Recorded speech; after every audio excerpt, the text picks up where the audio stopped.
Nous allons étudier l'exportation d'armes en se posant la question: l'exportation d'armes, une nécessité pour l'Europe? Pour cela, nous allons aborder les impacts économiques de ce marché, puis les répercussions géopolitiques et finalement l'éthique de ce commerce. L'Europe est la première exportatrice d'armes dans le monde. L'USA et la Russie juste derrière. Ces exportations sont très importantes. Elle a le PIB nominal le plus important du monde, avec un PIB nominal de 15,8 billions de dollars US. Ces exportations sont en partie grâce aux 5 pays au PIB les plus importants: l'Allemagne, la France, le Royaume-Uni, l'Italie et l'Espagne. Pour 2012, on peut clairement voir que ces 5 pays représentent aussi les exportations d'armes majoritaires pour l'Union européenne, la France ayant fait 13 milliards d'euros d'exportations. L'année 2015 va être très importante pour la France, avec les contrats des Mistral russes et les Rafales pour l'Inde.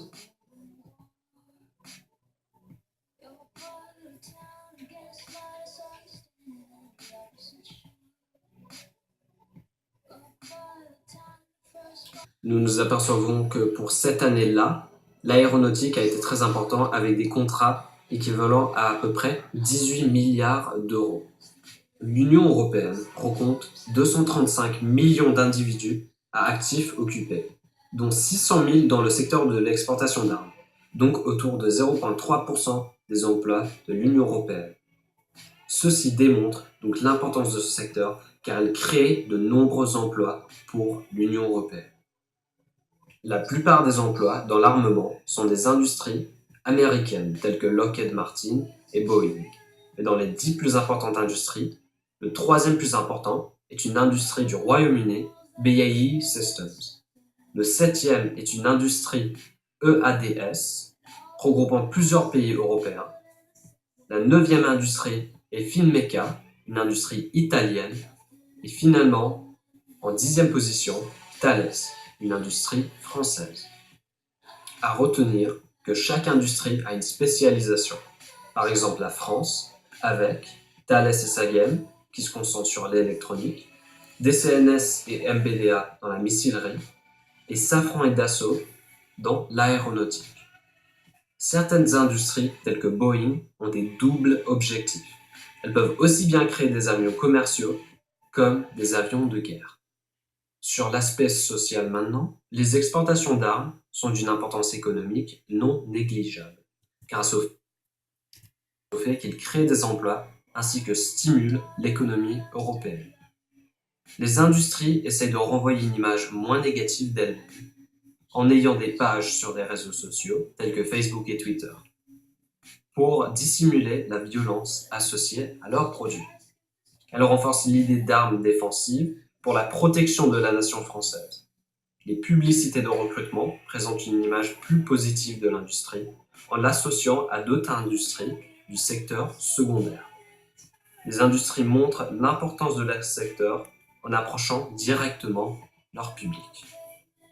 Stratégique est un atout pour l'Union européenne puisqu'elle lui permet d'exercer des pressions géopolitiques à l'échelle internationale. Ces liens commerciaux sont donc très importants. Le meilleur exemple et le plus actuel est celui de l'Arabie Saoudite, où de 2001 à 2012, c'est-à-dire sur 11 ans, l'Union européenne a exporté pour plus de 30 milliards à l'Arabie Saoudite. C'est en 2012 que les chiffres sont les plus importants, puisque 3,5 milliards d'euros sont exportés à destination de ce pays. Ces exportations permettent de garantir un lien commercial solide avec l'Arabie Saoudite, qui assure plus de 13% de la production mondiale de pétrole. Il est donc dans l'intérêt de l'Europe de préserver ce lien, puisque 20% de son importation de pétrole provient de ce fournisseur, l'Arabie Saoudite. Ce qui lui permettra d'ailleurs d'affirmer des sanctions fortes envers la Russie, suite aux événements récents de l'invasion de l'Ukraine par la Russie, indirectement. L'Europe ne prend pas de risque en sanctionnant fermement la Russie, puisqu'elle détient d'autres fournisseurs, dont les importations de pétrole sont garanties par le commerce des armes. En armant et en assurant de bonnes relations commerciales avec certains pays, l'Union européenne participe indirectement aux conflits présents dans cette région où apparaissent de tensions fortes entre Israël et ses pays voisins. Elle peut également prendre part dans des conflits internationaux et une part directe, c'est-à-dire que c'est une implication officielle qu'on retrouve donc dans d'autres conflits, comme lors du printemps arabe, où l'Union européenne finance et exporte des armes, c'est-à-dire des véhicules blindés et des armes de poing, aux rebelles syriens afin de renverser le régime du dictateur Bachar el-Assad. Le Royaume-Uni, mais surtout la France, y prendra d'ailleurs une part très importante. On voit donc qu'à l'échelle internationale, la pression géopolitique qui est présente à l'échelle locale, généralement due au lobby, c'est-à-dire groupe de pression. L'exemple le plus frappant est celui de Sherrod Coppercoles, ex-ambassadeur du Royaume-Uni en Arabie Saoudite, qui, après avoir empêché des investigations et des enquêtes à l'encontre de BAE en Arabie Saoudite, a reçu un poste dans cette même entreprise. Cependant, le cas de ces lobbies ne se situe pas dans tous les pays de l'Union européenne. On peut le voir par exemple avec l'Allemagne qui, elle, a arrêté ses exportations avec l'Arabie Saoudite qui était également un de ses principaux clients. Cependant, à l'échelle de la Commission européenne, celle-ci a déjà consulté plusieurs fois des représentants de EADS, BAE, Thales et d'autres grandes entreprises et usines d'armement, ce qui a certainement permis, comme l'a indiqué The Economist Intelligence Unit, à ces industries, au nom de l'Union européenne, à 43 régimes autoritaires et à d'autres pays tels que l'Arabie saoudite qui est soupçonnée de donner des armes aux terroristes, ce pourquoi l'Allemagne a arrêté ses exportations. L'influence de ces lobbies atteint donc même le Conseil de l'Union européenne, ce qui influencera également les votes pour élire les représentants, qui soutiendront plus ou moins indirectement le commerce des armes. On pourrait donc croire que l'Union des armes d'Europe va remplacer l'Union européenne avec des représentants qui seront pour le commerce des armes.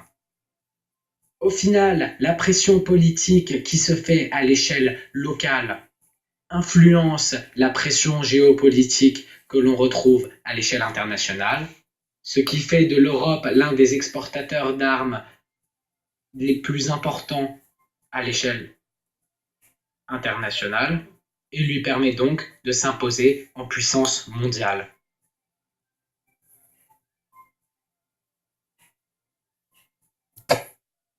Enfin, nous verrons les responsabilités dues à l'exploitation d'armes.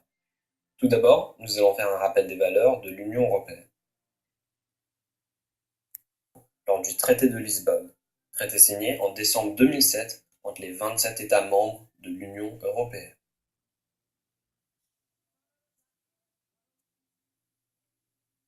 Des objectifs ambitieux sont mis en place lors de ce traité. L'Europe garantit qu'elle affirmera ses valeurs dans le reste du monde, mais surtout qu'elle contribuera à la paix, la sécurité et au développement durable de la planète.